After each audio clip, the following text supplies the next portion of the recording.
বিরোধী, কোরআন বিরোধী, তাদের সামনে এসে মালাকুল মাউত ত্রাস সৃষ্টি করে। আগে ধমক। হাইওয়েতে মাঝে মাঝে ডাকাতি হয় না? বাসগুলোর মধ্যে যখন ডাকাতি হয়, বাসে থাকে 50 জন, ডাকাত ঢুকে 5 জন, এই 5 জনের ভয়ে সবগুলো পেশাব করে দেয়।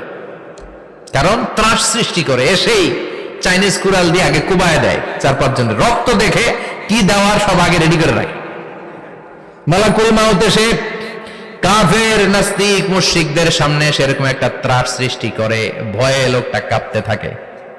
ওর কাছে ভদ্র ভাষায় কথা বলে না, সুন্দর জামা পরে আসে না, কালো কুচকুচে চেহারা, ভয়ঙ্কর একটা রূপ নিয়ে, আকৃতি নিয়ে ইসলাম বিরোধীদের মাথার সামনে আসে, দুর্গন্ধযুক্ত চেহারার দেহ নিয়ে ধমক দিয়ে বলে, ও পাপাত্তা, ইয়া আইয়াতুহান নাফসুল খাবিসা উখরুজি ইলা গাদাবিল্লাহ, হে পাপাত্তা, আল্লাহর রাগ, ক্রোধ আর গজবের দিকে বের